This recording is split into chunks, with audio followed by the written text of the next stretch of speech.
Blah. Blah. What is that? Blah, blah, blah, blah. Blah, blah. So now that you've gotten rid of all your consumer debt, you're debt free except for your mortgage, and that you have started over. Several different pieces or pieces. What was that?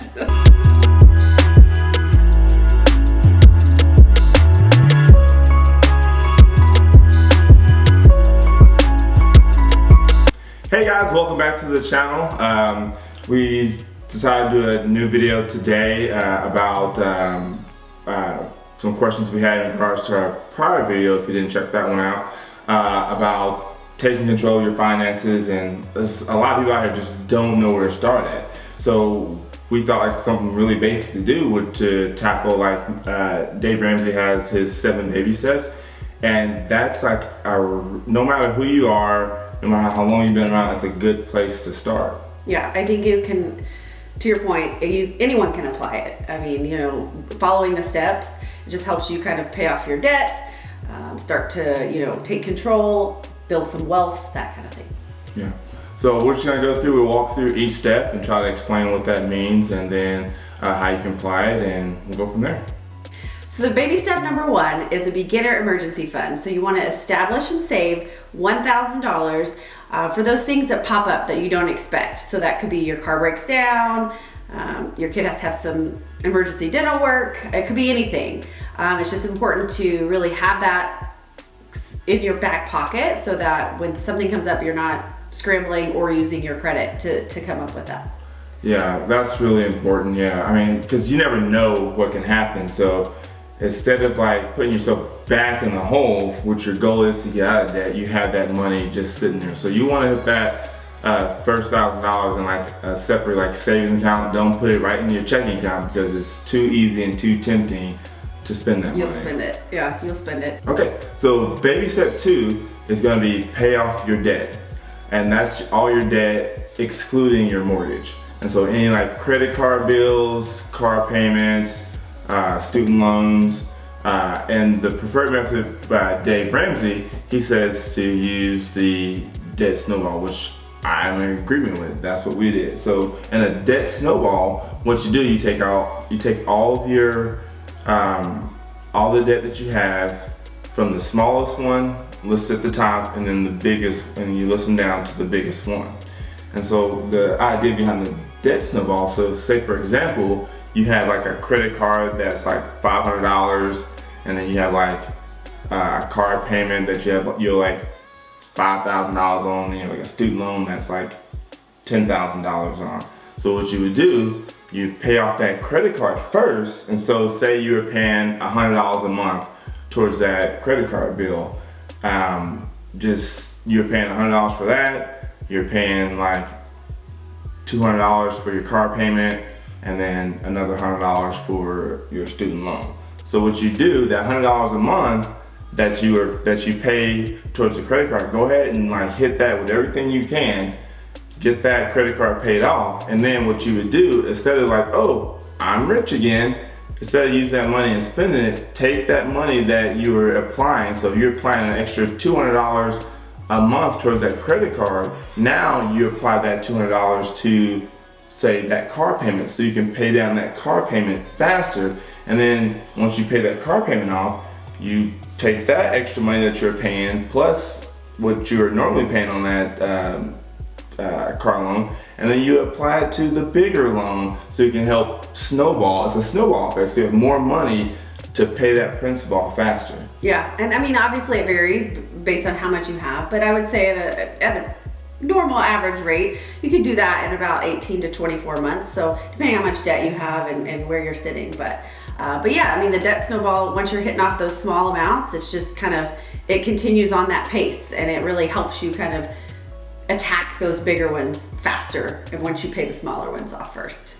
And I think another advantage of doing like the debt snowball is like you get those little victories. It feels like instead of having all this stuff on your plate at once, you can focus on one thing, and then it's like, bam, I hit a goal. and like it's a sense of accomplishment, so you don't give up. I think it's kind of back to our last video. We kind of talked about that when you're setting goals for yourself. It's like, you know, don't set something as sustainable. If you have those little wins, it really helps you and motivates you to continue on. And I think those little wins are big in the long run. So moving on to baby step number 3. And baby step number 3, what you need to do is work on building a fully funded emergency fund. And so that could be what your core needs are for around 3 to 6 months. Say for example, you lose your job or you have some sort of medical emergency where you're not able to work. So what you need to do is have a fund available that will help you sustain your life for that period of time. So that could be your utilities bills, your mortgage payment, rent, food, just, you know, your basic core needs that you need just in everyday life. Yeah. So that, you know, it's not saying get your entire salary saved for 3 to 6 months. It's like what you would need to, like you said, what you need to survive and continue maintain your household. If say you lost your job, you'd be able to find another job within 3 to 6 months. So okay, so now that we've gotten around all our consumer debt, is, you know, so the only debt you really have now is just your mortgage.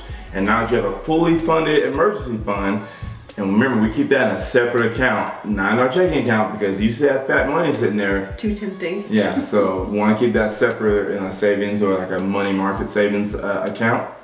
So what we do then, we move on to steps 4, 5, and 6. Now 4, 5, and 6 are typically done simultaneously.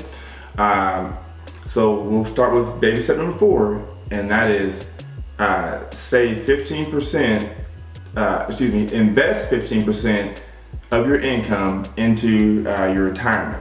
So what that looks like, that's pre-tax money. Right. So say for example, we'll just say you're making $40,000, and then you would say what's 15% of that? That's going to be $6,000 a year. Yep. And so you divide that up, and that's about $500 a month that you would say.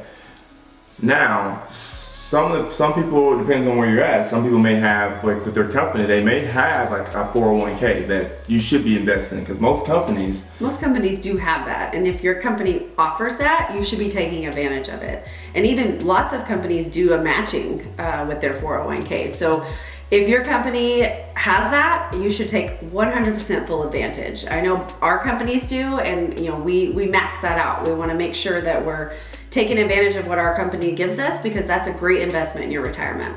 It's literally free money. So like if your company is saying they'll match you up to 6%, the bare minimum you should be putting out of your paycheck is 6%. If you can't do anything but you want to get to the point where you're doing 15%. If you're and then for like the young people getting started, like when you're like, say it's your first job out or something like that, and you weren't making any money before, you're probably like washing cars or wherever you were doing before, and then you get like a corporate job or something, and then like I've heard some people say, well, I can't afford that. I was like, well, you were making a lot less money before, but if you go ahead and do it up front, you'll never notice. You won't miss it. Yeah. You won't miss it. If you know, it's not like you're losing anything. You won't miss it. You don't even see the money, because it goes automatically into your investments, into your retirement, and you'll appreciate it later. Yeah.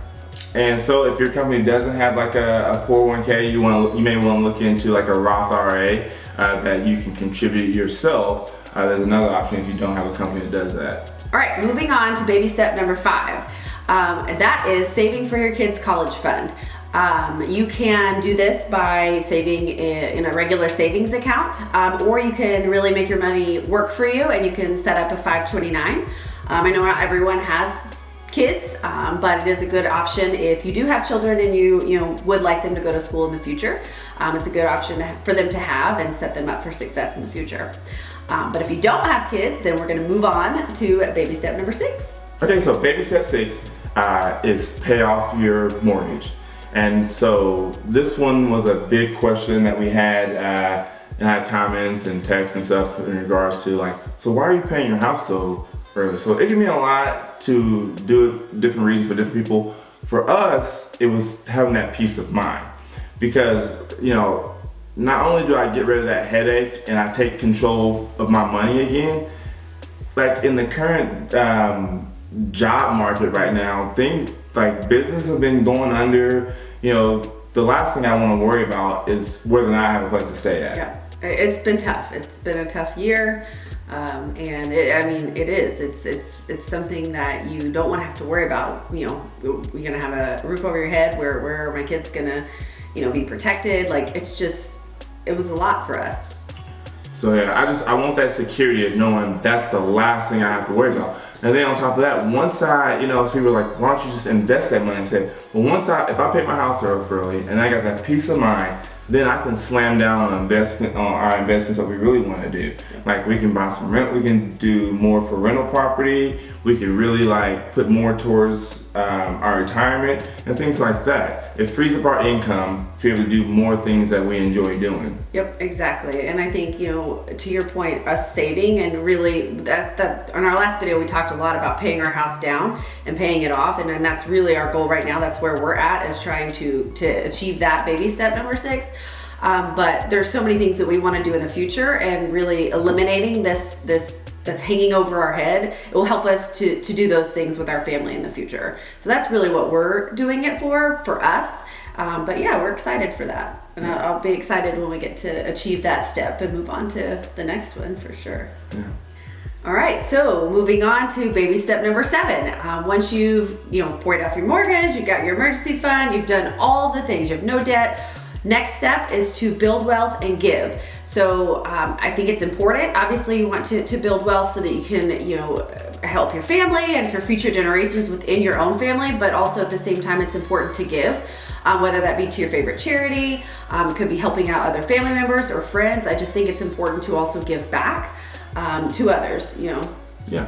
That's the thing. You free up all this money, and then you can really just go hard at your investments and other sources of income that you can bring in. And that's where you build that generational wealth. That's how you teach your kids, you show your kids hey, when you're financially free, you can really start doing some big things. And so one of the best things about being debt free is saying, is interest that you pay is a penalty. Interest that you earn is a reward. That's a good way to look at it. Yeah, because that's when you're slamming down that compound interest. It slams down and you start really making some money. And like you said, you'd be a lot happier. You can bring some joy and happiness to other people. So yeah. I agree, and I think that's something that we really want to teach our kids too. So they're not all about what's coming to me, what's given to me, but also about blessing others when they have the ability to do so. Yeah. So thank you guys so much for tuning in. If you'd like to learn more about the baby steps, I highly recommend reading Dave Ramsey's The Total Money Makeover. We'll drop a link in the description below, so you can, I'll link to it. You guys can go get that. Or I know some libraries, if you don't want to spend any money, you can actually check the book out digitally. It depends on your library. So yeah. But definitely worth it. We encourage you to do so. Okay. So stay tuned for more videos in the future. Don't forget to like and subscribe. See you later. Bye.